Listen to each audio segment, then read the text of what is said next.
지금부터 시작입니다. 서울 광염교회에 감자탕교회라고 하는 교회가 있습니다. 광염교회죠. 감자탕교회로 알려져 있는데 조윤사 목사님이 이런 얘기를 들려주세요. 교회 초창기였는데 한 번은 교인들이 그렇게 싸우더래요. 그래서 왜 싸우나 이렇게 싶어서 물어봤더니 잘해보려고 싸운다고 그렇게 말씀하시는 거예요. 목사님 신경 쓰지 마세요. 이게 다 잘해보려고 하는 겁니다. 걱정하지 마세요. 그래서 가만히 살펴보니까 정말 잘못되자고 싸우는 분은 한 분도 안 계시더래요. 다 잘하려고 그랬지. 그래서 목사님이 이렇게 말씀하셨다고 합니다. 우리 그러면 잘하지 맙시다. 괜히 잘하려고 싸울 거면 싸우지 말고 그냥 보통만 합시다. 그렇게 말씀하셨다 그래요. 여러분, 잘해보려고 할 때 우리의 마음은 기대가 생기고 그 기대가 무너질 때 우리의 마음은 상합니다. 그래서 사실은 기대하는 것 자체는 나쁜 것이 아닌데 기대하는 것이 무너졌을 때에 우리의 마음을 어떻게 지킬 것이냐 이 굉장히 중요합니다. 또한 우리가 기대한다고 해서 그것이 다 이루어지지 않는 이 세상 속에서 하나님께서 우리를 향하신 우리의 뜻과 하나님의 뜻이 다를 때에 우리의 기대는 여지없이 무너지죠. 그럴 때 우리는 어떻게 해야 될까? 오늘 함께 나누는 시간 됐으면 좋겠습니다.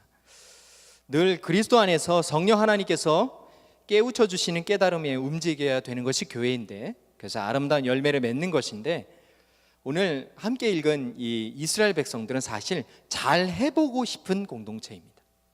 애굽에서 종살이 하다가 광야로 나왔는데 정말 잘 해보고 싶었습니다.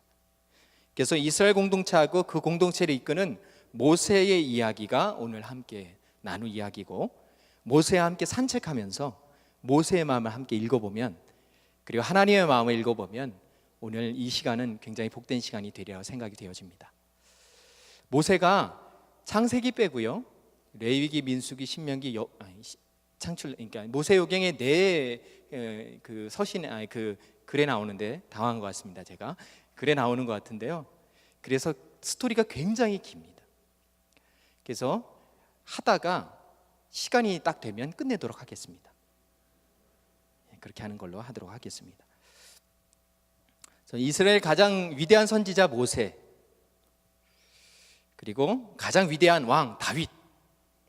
그래서 모세를 만나면 여러분은 어떤 것을 물어보고 싶으세요? 그러니까 모세가 쫙 앉아서 와서 자기의 삶을 막 회고하면 여러분은 뭘 물어보고 싶으세요?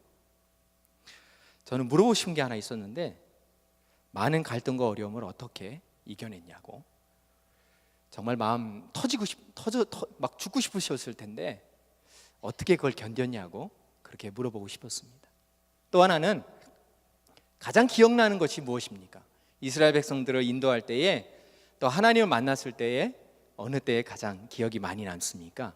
이걸 물어보고 싶었어요. 그래서 이 두 가지를 가지고 이 모세에 대한 스토리를 잠깐 이렇게 구성해 봤습니다. 그래서 오늘은 모세의 마음, 모세를 옆에 이렇게 두고 모세와 함께 이야기하면서 산책하는 기분으로 말씀을 들으시면 굉장히 재밌으실 것 같습니다. 여러분, 모세는요, 물에서 건짐받은 사람이라는 뜻이죠. 물에서 건짐받았습니다. 여러분 아시는 것처럼 이스라엘의 강성해지자 애굽에서 어떤 정책을 펴요? 인구 억제 정책을 피죠. 그래서 태어난 남자아이들을 다 죽이라고 이야기합니다. 모세의 어머니가 석 달을 숨겼는데 더 이상 못 숨기는 거예요. 아마 울음이 우렁찼던 것 같아요. 석 달을 숨겼다가 못 숨기고 나일강의 갈대 상자에 모세를 실어 내려보냅니다. 그때 누가 모세를 맞이하죠? 애굽의 공주가 모세를 이렇게 맞이하게 됩니다. 그리고 애굽의 왕자로 40년을 살게 되지요. 근데 애굽의 왕자로 살았는데 그의 어떤 민족적 아이덴티티는 히브리인이었습니다.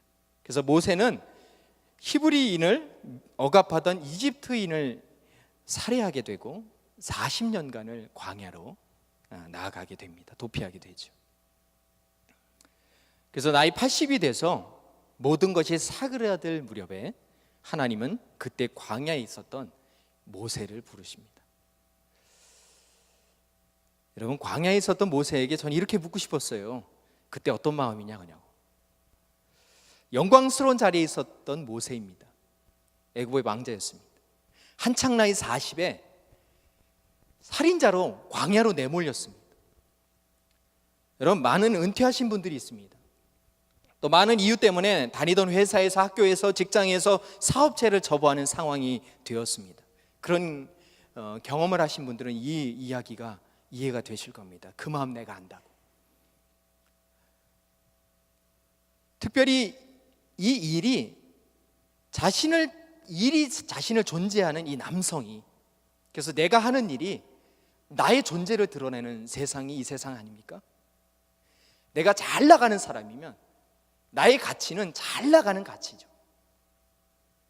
근데 그렇지 못하면 이 세상은 가치를 내가 하고 있는 직업과 내가 가지고 있는 일로 평가를 하기 시작합니다. 이런 세상에서 아무것도 안 하고 그저 장이 이드로의 양떼를 치면서 40년간을 지냅니다. 40년간. 이 모세의 마음이 어땠을지 상상하기 힘들 것 같아요. 모르긴 몰라도 두려움과 자신을 밀고 했던 그 히브리 사람, 자신의 동족에 대한 원망이 가득했을 것 같아요. 그러나 그것도 1년이고 2년이고 5년이고 10년이고 20년이 지났을 때 또 40년, 이제 나이 80을 바라보는데 그때 모세를 부르세요. 어디서요? 가시나무 떨기에서. 불붙은 떨기나무에서 여호와 하나님께서 모세를 부르시죠. 신발을 벗으라는 명령을 내리시고요. 모세는 두려운 마음에 어떻게 해요? 이스라엘 백성을 구원하시고자 하는 하나님 말씀을 쭉 듣습니다. 그래서 출애굽기 3장은 그 얘기의 내용, 스토리가 나와 있는 것이 출애굽기 3장입니다. 근데 여러분도 아시지만 모세가 어떻게 해요? 주저합니다. 왜 주저합니까? 가진 것이 아무것도 없었어요. 젊음도 잃었고, 왜요? 젊음은 잃고 싶어서 잃는 게 아니라 잃어가는 거죠. 마치 인생은 죽음이 다가오는 것처럼 그렇게 살아갑니다. 신분도 이제는 어떻게 해요? 왕자에서 바닥으로. 또 몸의 능력도 아무것도 없었습니다. 그런 모세를 부르셨습니다. 아무것도 없어서 부르셨습니다. 만약 능력이 있었다면 이스라엘 민족을 이끌 수 없었을 것입니다. 왜 그러냐면 하나님만 의지해야 이스라엘 백성들은 인도가 되는 것입니다. 그래서 모세는 40년 동안 그 훈련을 하게 된 것이죠. 때로 우리가 뭔가 있어야 될 거 있어서 순종할 수 있을 거라고 생각이 되어집니다. 그러나 오늘 모세는 우리에게 생명만 있다면 하나님 우리를 부르시고 사용하신다는 그 이야기를 우리에게 들려주고 있는 것입니다. 하나님은 뭔가 있는 우리들을 사용하는 것이 아니라 아무것도 없어서 오직 하나님 말씀만 붙들고 살아가는 순종의 사람을 원하시는 것입니다. 그래서 모세는 순종의 사람이었던 것입니다. 근데요, 모세는 주저했습니다. 왜요? 내가 누구에게 바로에게 갑니까? 이 질문이 너무 중요합니다. 목사님, 전도 잘 안 됩니다. 나 가난합니다. 내 얘기하면 콧방귀 낍니다. 이 얘기입니다. 내가 누군데 바로한테 가서 그 얘기를 합니까? 이 얘기죠. 내 말을 분명 믿지 않을 건데 이스라엘 백성도 믿지 않을 거고 바로도 믿지 않을 겁니다. 어떡합니까? 나는 입이 뻣뻣합니다. 혀가 둔합니다. 내가 어떻게 갑니까? 다른 사람 보내주십시오. 그때 그런 모세의 마음을 아시고 하나님께서 뭐라 그러세요? 지팡이를 던지시죠. 또 하나님의 이름을 알게 하시고요, 지팡이를 던져서 뱀이 되게 하시고 손을 안에 넣어서 나병이 걸리게 하시고 치유되는 이적을 보여주시죠. 그리고 그것도 믿지 않으면 어떻게 하라고 하세요? 나일강을 떠서 물을 떠서 부으면 그게 피가 될 것이라고 말씀해 주십니다. 그리고 입이 뻣뻣하니까 누굴 세워주세요? 아론을 세워주십니다. 그래서 아론이 대언하도록, 또 아론에게는 모세는 신처럼 여기지, 하나님처럼 여겨줄 수 있도록 하나님 만들어 주십니다. 모세를 도우시는 그 하나님이 오늘 우리의 하나님이심을 여러분 믿으시길 바랍니다.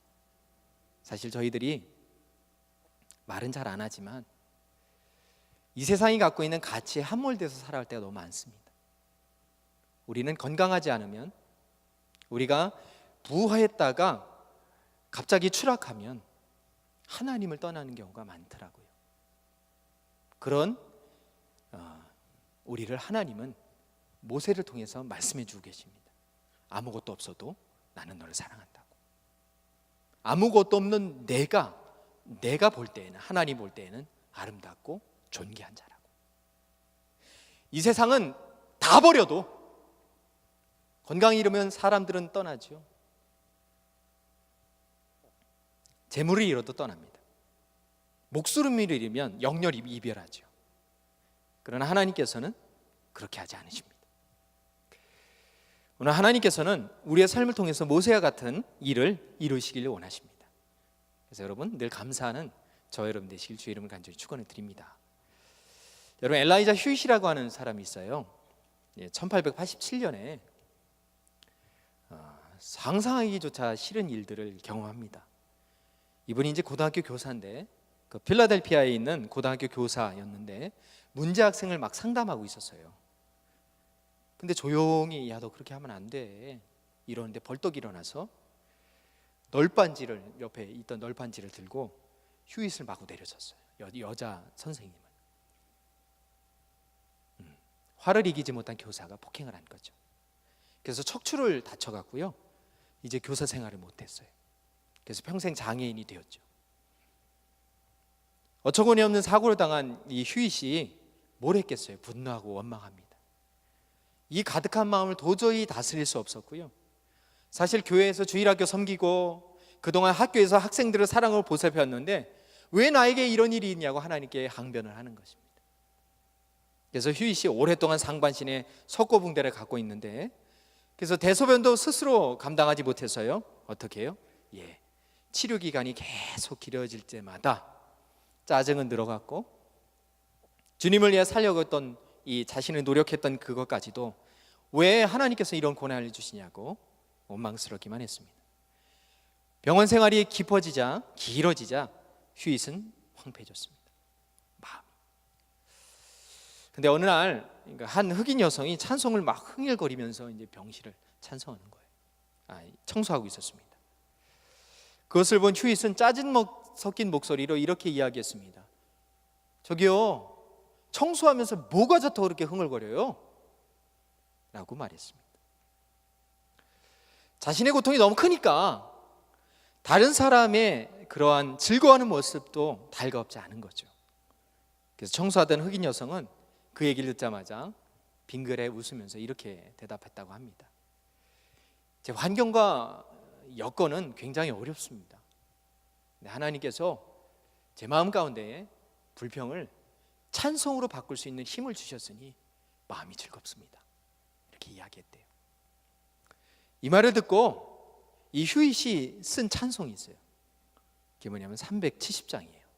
주 안에 있는 나에게. 우리 1, 2절 함께 찬송해 볼까요?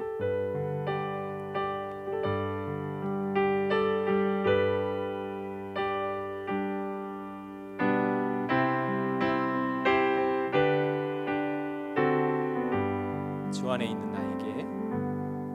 주 안에 있는 나에게 단 근심이 있으랴 십자가 밑에 나가 내 짐을 풀었네. 주님을 찬송하면서 주님을 찬송하면서 할렐루야 할렐루야 내 앞길 멀고 험해도 나 주님만 따라가리. 그 두려움이 변하여 내 기도 되었고 그 두려움이 변하여 내 기도 되었네.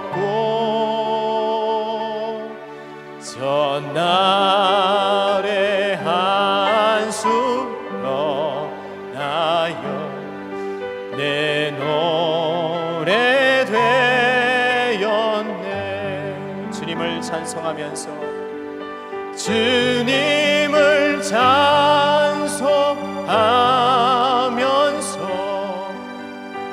할렐루야 할렐루야 내 앞길 멀고 험해도 나 주님만 따라가리. 우리 휴잇의 이 고백은 우리가 가야 할 길을 보여줍니다. 환경은 장애인이지만, 환경은 아무것도 없는 것이지만 주님께서 주신 사랑에 우리의 마음이 회복이 되는 것이죠. 그래서 장애가 우리를 지배하는 것이 아니고 하나님의 사랑이 우리를 지배하는 것입니다. 오늘 휴이처럼 주 안에 있는 나에게 딴 근심이 없다고, 두려움이 내게 두려움을 느끼지만 그게 기도가 되고, 전날의 한숨이 우리 안에서 찬송이 되는 그런 은혜가 있었으면 좋겠습니다. 모세는 하나님을 부름을 따라 애굽으로 갑니다. 그리고 어떻게 됩니까? 홍해를 건너죠. 이스라엘 백성들은 하나님의 기적과 함께했던 백성들입니다. 홍해를 건넜고, 그리고 약속하신 대로 만나와 메추라기를 보내주십니다. 그런데 중요한 것은 이스라엘 백성들의 마음입니다. 그래서 이런 여정을 통해서 어려움과 환난과 곤고와 힘든 일들을 경험하고 난 다음에 하나님의 산에 도착해서 십계명을 받게 되죠. 공교롭게도 오늘부터 십계명이 시작이 되는데, 말씀을 준비하면서 굉장히 의미 있는 시간이라는 생각이 되어집니다. 십계명 허락해 주셨습니다. 그런데 하나님께서 이 십계명 사건, 시내산 앞에서의 사건을 통해서 하나님이 이스라엘 향한 그 하나님 방식이 달라져요. 출애굽기 33장에 뭘 만들어요? 금송아지를 만듭니다. 모세가 아론에게 이르되 이 백성이 당신에게 어떻게 하기에 당신이 그들을 큰 죄에 빠지게 했느냐. 그랬더니 아론이 뭐라고 해요? 24절에 내가 그들에게 이르기를 금 있는 자는 빼내라 한즉 그들이 그것을 내게로 가져왔기로 내가 불에 던졌는데 뭐가 나왔어요? 이 송아지가 나왔습니다. 25절에 모세가 보죠. 백성이 방자하니 아론이 그들을 방자하게 해서 원수에게, 이 원수가 누구예요? 악한 마귀 사단이죠. 조롱거리가 되게 한 것입니다. 이후에는 하나님이 방식을 바꾸세요. 이전엔 참고 인내하셨는데 어떻게 바뀌었냐면 이렇게 되셨어요. 33절에 내게 범죄하면 그러면 내가 내 책에서 그를 지워버릴 거고, 34절에 내가 보응하는 날에는 그들의 죄를 보응하겠다고 말씀해 주세요. 왜요? 송아지를 만들어서. 그렇죠. 하나님께서 이스라엘 방식을 다루시는 방식이 두 번 바뀌는데 그 첫 번째 방식이에요. 이제는 죄를 범하면 치세. 그래서 이를 통해서 하나님의 산에서 성막을 만들게 되고요, 회개하는 가운데에 하나님이 주시는 귀한 은혜를 향해서 또 갑니다. 그래서 민수기 10장에 보면 이제 하나님의 산을 떠나서 앞으로 나아갑니다. 그런데 중요한 것은 하나님의 산 앞에서 성막을 지을 때는 함께 막 이렇게 기쁨으로 잘 감당했는데요, 민수기 10장 이후부터는 어려움과 고통이 모세에게 있습니다. 계속되는 이스라엘 백성들의 불평과 의심과 원망이 일그러지는 데가 10장을 지나서 11장부터 계속됩니다. 여러분 11장에 보면 뭐가 됩니까? 나에게 배고프니 나에게 뭘 달라고요? 고기를 달라고, 물을 달라고 그렇게 이야기합니다. 11장에서는 특별히 고기를 달라고, 다시 우리가 애굽으로 가야 되겠다라고 이야기하는 백성들을 하나님께서 어떻게 해요? 엄히 다스리는 장면이 나옵니다. 모세가 지쳤습니다. 너무너무 악중이 힘들었습니다.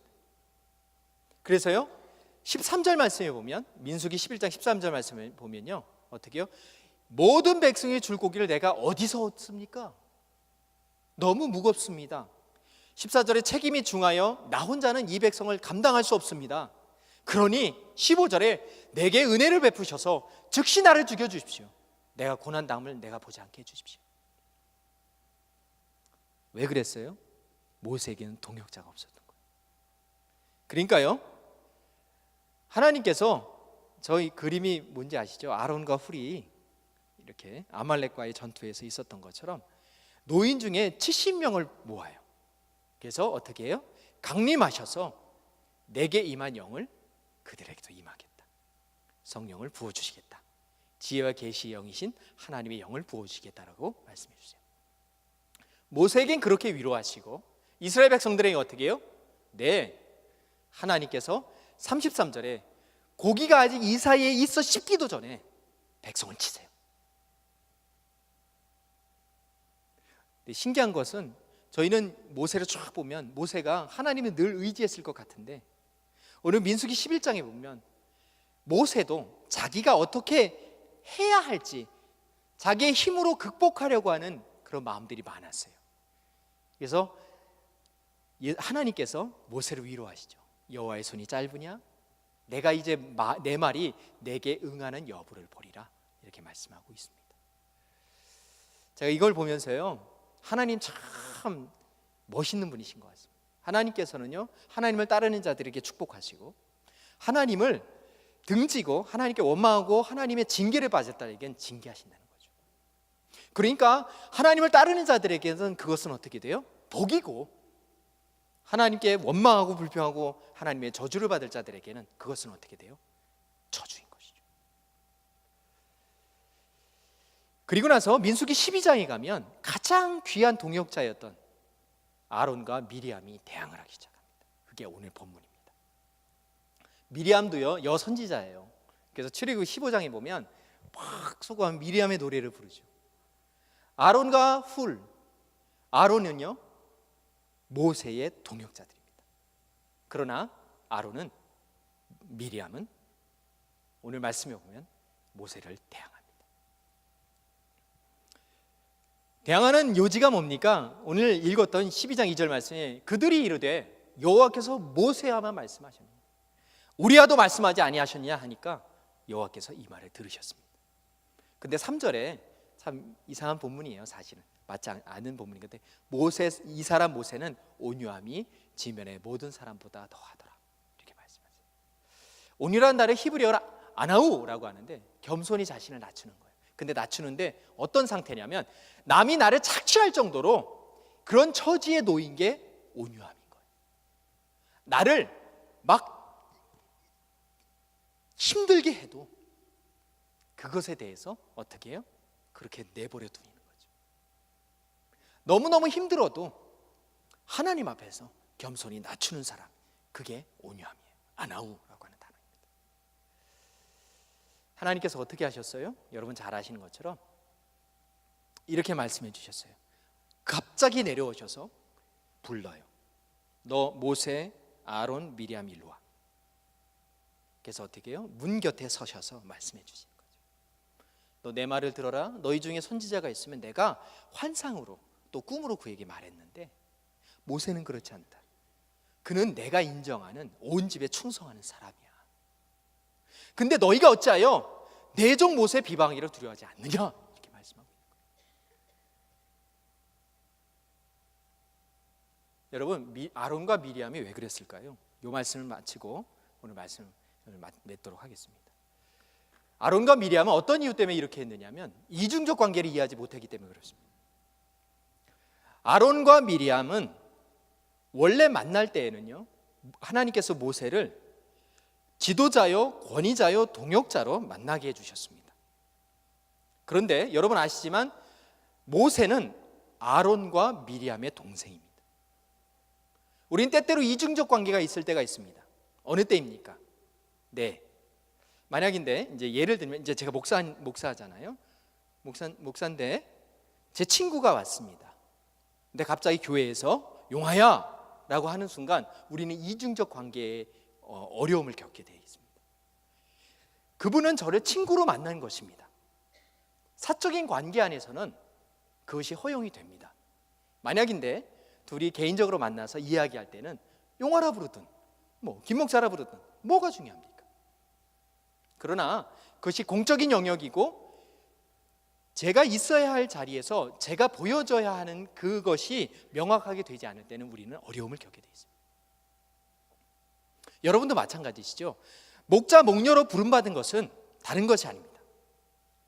하나님께서 목자 목녀로 부르셨기 때문에 목원들은 오늘 미리암과 아론과 같은 이런 실수를 범하면 안 됩니다. 목원이면 목자 목녀를 부르신 하나님의 권위에 순종할 수 있어야 되는 거죠. 그분이 나이가 아무리 많아도, 그분이 사이즈가 아무리 높아도, 오늘 모세는 하나님께로부터 부름을 받았습니다. 아론과 미리암은 모세를 동생으로 봤습니다. 그래서 어려웠습니다. 너만 하나님의 말씀 듣냐? 나도 듣는다라고 하는 것이 어디서 나온 말일까요? 오늘 이 말씀을 끝으로 이 모세는 이렇게 해서 어려움을 경험하고요. 고라 자손과 250명이나 되는 그 사람들이 반역을 일으키죠. 그게 16장입니다. 어려움을 많이 겪었습니다.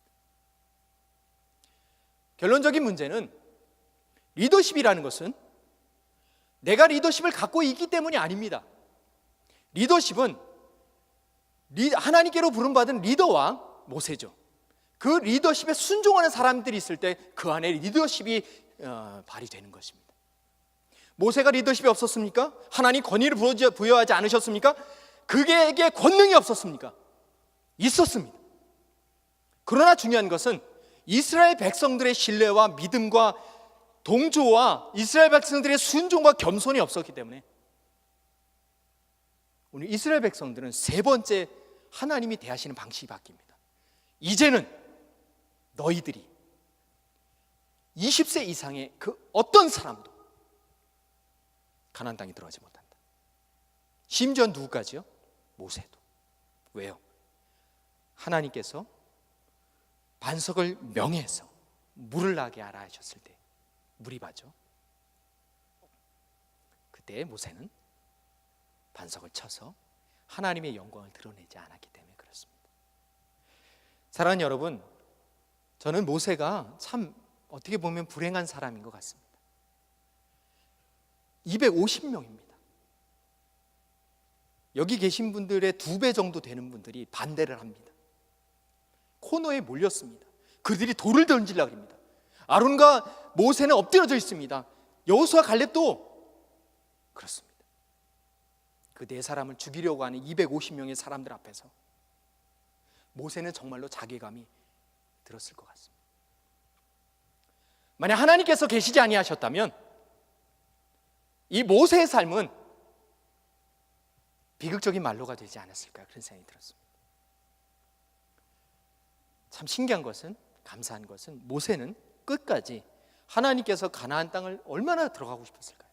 그래도 담담하게 가나안 땅을 들어가지 않습니다. 사랑하는 여러분, 오늘 여러분 모세를 보면서 어떤 생각이 드십니까? 여러분이 모세가 될 수도 있습니다. 한 조직의 리더인데 잘 따라오지 않는 것 같습니다. 그럴 때 우리들이 바라봐야 하는 것은 우리를 따라오지 않는 사람들이 아니라 하나님께 우리의 방향이 맞다면 이게 전제죠. 하나님 앞에 겸손히, 사람들 앞에 겸손히. 그럴 때 하나님께서 일하시는 것을 기다릴 줄 아는 오늘 이 모세의 삶을 배우는 저 여러분 되실 주의 이름으로 간절히 축원을 드립니다. 그래서 사람이 이끄는 삶이 아니라 사람이 이끄는, 그래서 내가 이끌어가는 리더십이 아니라 성령 하나님께서 우리 안에 임하셔서 고난과 역경 가운데 있지만 원망과 불평과 좌절과 실패의 같이 보이지만 반역하고 힘들고 어렵게 하지만 그 길이 하나님이 주신 길이라면 담대히 걸어갈 수 있는 것이 오늘 모세를 통해서 우리들이 배워야 할 것입니다. 때때로 우리가 어느 조직의 리더가 될 때가 있습니다. 특별히 다른 데는 잘 모르겠고 교회 안에서. 그래서 선교회 또 목장 사역 또 다양한 조직들에서 리더로 섬기시는 분들이 계실 겁니다. 축복하고 싶은 것은 하나님께서 여러분의 편이 되시기를 주의 이름으로 간절히 축원을 드립니다. 그리고 하나님께서 여러분과 함께 하시고 하나님 앞에 늘 온유하고 겸손할 때 하나님은 우리로 하여금 우리가 그것을 해결하려고 하는 것이 아니라 오늘 모세처럼 모세에게 말씀하셨잖아요. 여호와의 손이 짧으냐? 내가 말한 것이 너희에게 들릴 것을 내가 보여줄 것이다 라고 말씀하십니다. 오늘 말씀을 기억하면서 우리 찬양을 했으면 좋겠습니다. 우리가 하나님 앞에 온전하게 서기 위해서 우리들이 해야 될 것은 늘 하나님의 곁에 있어야 되는 것 같습니다. 오늘 모세처럼 하나님의 귀한 사랑이 충만하게 임하게 해달라고, 늘 하나님만 바라볼 수 있도록 도와달라고 우리 예수 피를 힘입어 함께 찬양하고 우리 함께 기도하도록 그렇게 하겠습니다.